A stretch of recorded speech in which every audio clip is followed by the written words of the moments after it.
તો 26મી જાન્યુઆરી 2001નો દિવસ ગુજરાતના ઇતિહાસમાં ક્યારેય નહીં ભૂલાય। પ્રજાસત્તાક દિવસના સવારના સમયે આવેલા વિનાશક ભૂકંપે રાજ્યને હચમચાવી દીધું હતું। હજારો લોકોએ જીવ ગુમાવ્યા અને લાખો લોકો ઘરવિહોણા બન્યા। આ ધરતીકંપને 25 વર્ષ પૂર્ણ થઈ ગયા છે, ત્યારે આ દુર્ઘટનાની યાદો હજુ પણ લોકોના મનમાં જીવંત છે। વર્ષ 2001ના ભૂકંપને 25 વર્ષ વીત્યા છતાં તેની ભયાનકતા આજે પણ જીવંત છે। આ આપત્તિમાં હજારો પરિવારો વેરવિખેર થયા અને અનેક લોકોએ જીવનભરની માનસિક પીડા સહન કરી છે। 2001નો ભૂકંપ આપણને શીખવે છે કે વિકાસ સાથે સુરક્ષા પણ એટલી જ જરૂરી છે। અનેક પરિવારો આજે પણ તે ક્ષણોની વાત કરતા ભાવુક થઈ જાય છે। અમદાવાદના સંગેમરમર ટાવરનો પરિવાર તે ગોઝારી સવારને ભૂલી શક્યો નથી। એટલે આખો ફ્લેટ જ પડી ગયો। પછીથી અમે લોકો અંદર એટલે દટાઈ ગયા હતા, પણ એક લકીલી એવું કંઈક એક હોલો એવું બની ગયું હતું, કારણ કે અમારા જે જગ્યાએ પડ્યા હતા ને પાસે ગોદડા ગાદલાનું કબાટ હતું, એ અમારી સાથે પડ્યું હતું। એટલે વેટ એ પેલું કેટલું બી દબાયું પણ જગ્યા રહી હતી।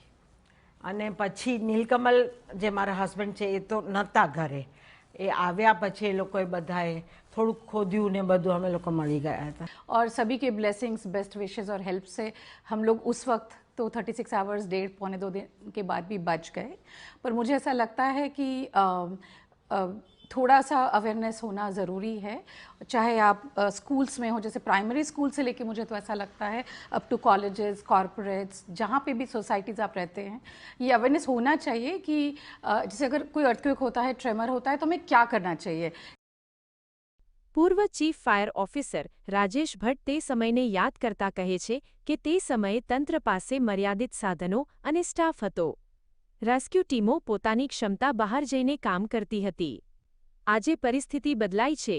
ગુજરાતે મજબૂત પુનઃનિર્માણ કર્યું છે, છતાં પણ નાગરિકોમાં સુરક્ષા સંસ્કૃતિ અને જાગૃતિનો અભાવ એક કડવી વાસ્તવિકતા છે। એના ત્રીજા, ચોથા, પાંચમા દિવસે પણ લોકોને જીવતા બચાવ્યા છે એની હકીકત છે।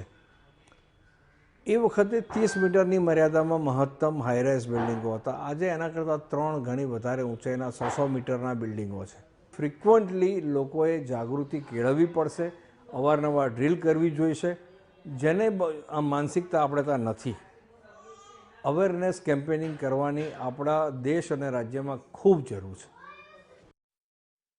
ભૂકંપમાંથી બચી ગયેલા લોકોનું કહેવું છે કે દરેક પરિવારે ઇમરજન્સી કિટ તૈયાર રાખવી જોઈએ, જેમાં પાણી, ખોરાક અને જરૂરી દસ્તાવેજો હોય।